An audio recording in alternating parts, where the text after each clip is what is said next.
ফেসবুকে আমাদের রিলসে ভিউ বাড়ানোর জন্য ফেসবুক কিন্তু নিজে হাতে আমাদের দায়িত্ব নিয়ে নিল। আমাদের রিলসের ভিউ বাড়বে কি করে তার জন্য আমাদের একটা নতুন একটা অপশান এনে দিয়েছে, সেটা হচ্ছে ভয়েস ট্রান্সলেট। এটার সাহায্যে কি হবে জানো, সবাই তার নিজ নিজ ভাষায় কিন্তু এই ভয়েসটাকে যার যে যে ভাষা বোঝে সেই তার নিজের ভাষাতে ট্রান্সলেট করে নিয়ে সেই ভিডিওটি দেখতে পারবে।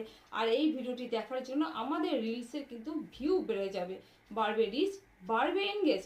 তাহলে এই অপশনটি কোথায় আছে আর কিভাবে কাজে লাগাতে হবে আমি কিন্তু স্ক্রিন রেকর্ডারের সাহায্যে দেখিয়ে দিচ্ছি, তোমরা সেটা সবটাই ধৈর্য ধরে দেখে নাও। আর এই সেটআপটি কিন্তু সববারই এসেছে, আর কোথায় আছে কিভাবে কাজে লাগাতে হবে আমি দেখিয়ে দিচ্ছি, তোমরা পুরো ভিডিওটি সঙ্গে থেকে দেখে নাও।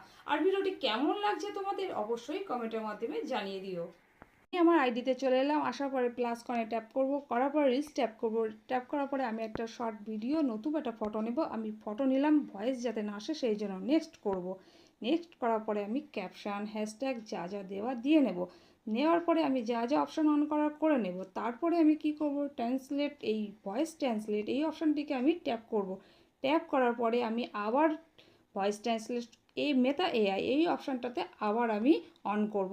অন করার পরে আমি কি করব, আবার সেই ভিডিওটি বা সেই রিলটি আমি শেয়ার নাও করে দেব। দেওয়ার পরে কিন্তু কি হবে, সবাই তার নিজ নিজ ভাষাতে